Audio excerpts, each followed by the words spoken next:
Welcome to the Obesity Medicine Podcast with your host, Dr. Matea Rentia, board certified in internal medicine and obesity medicine.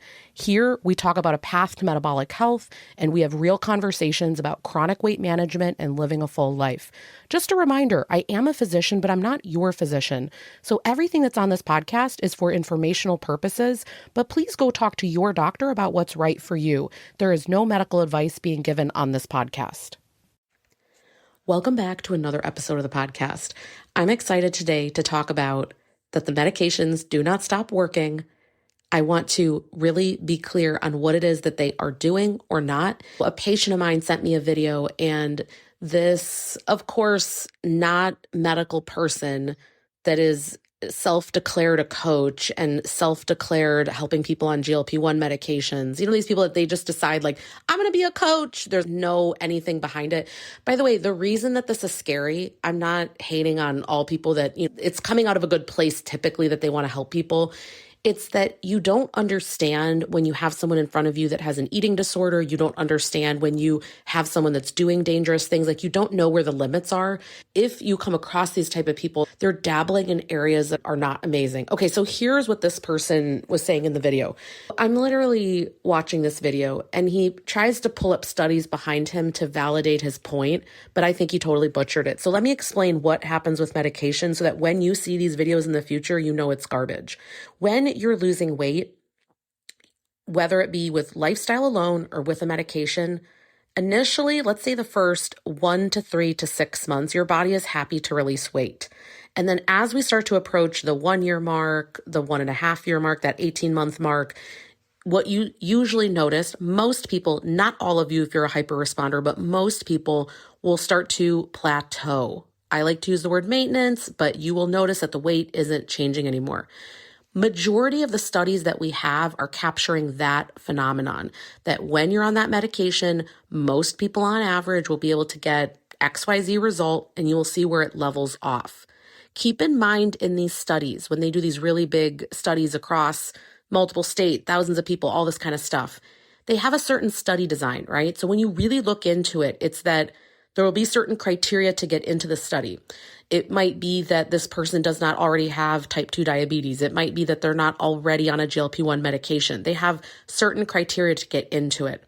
And then they might roughly suggest things to people, but majority of these studies are not taking multifaceted approach to weight management. When they're doing these GLP-1 studies, they're not sitting there and saying, oh, and then can we also add another medication? And can we adjust this exercise? And can we adjust nutrition? And what's happening with your stress management? They're not doing all these other things.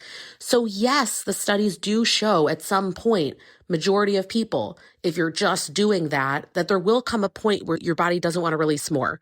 So it's at maintenance. But that doesn't mean that you can't still lose fat. And the reason I bring this up, and this is, I have to hammer this home with all my patients, there are so many interventions that you can keep taking.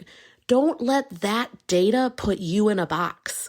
Let the data be inspirational in the sense that, wow, people can keep 14 to 20+% off, which they never could do before. That's inspirational, amazing. But don't let it be your cage. Don't let it say this is the limit now. I've reached this percent and that's what the study showed, and now I'm not going to lose anymore. No. Even before these medications came around, people were able to lose. Could they keep it off? Practically not. But it's not that it couldn't happen. There are always other medications that can be added, other lifestyle things that can be changed. There are so many things that can be changed. So today is almost a shorter episode because I just want to say, yes, look at data. Yes, see what's going on, but don't let it be the ceiling that you can't go past.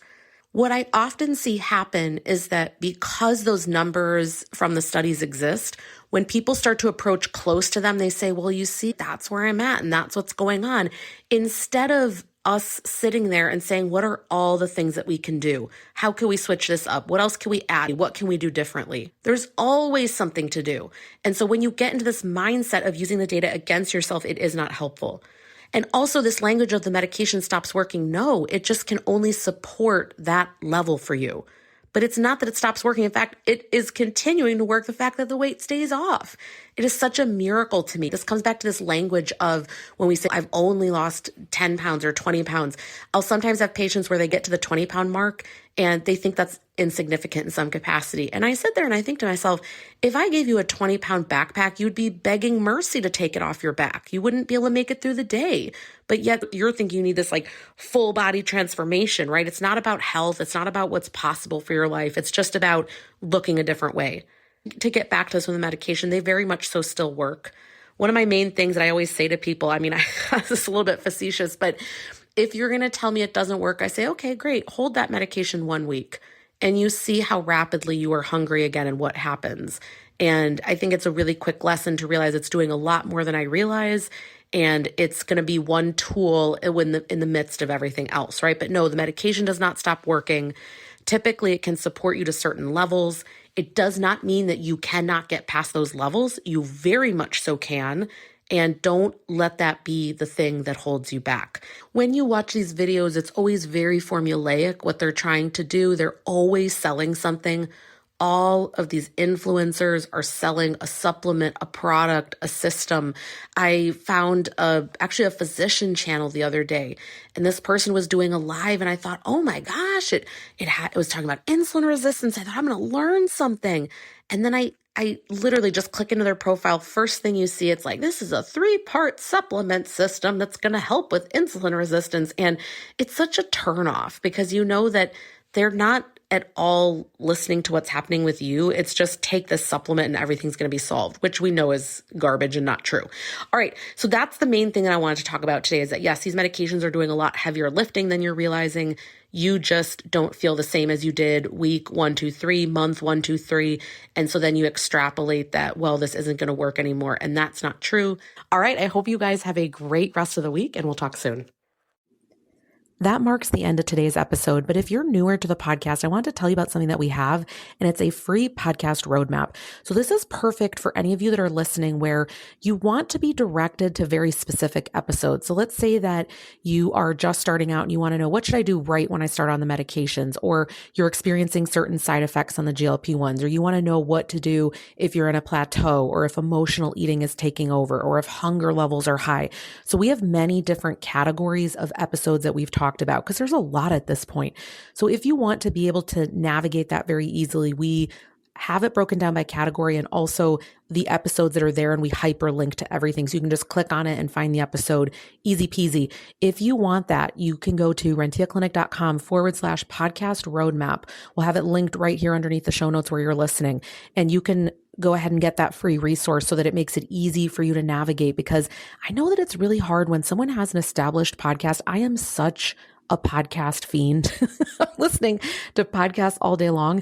And when I find one that I love, but there's a lot that are out there, I am so lost. So I hope that you enjoy this free podcast roadmap. Again, the link to get to that is going to be rentiaclinic.com/podcast roadmap. I hope this is helpful, and let me know if you have any questions.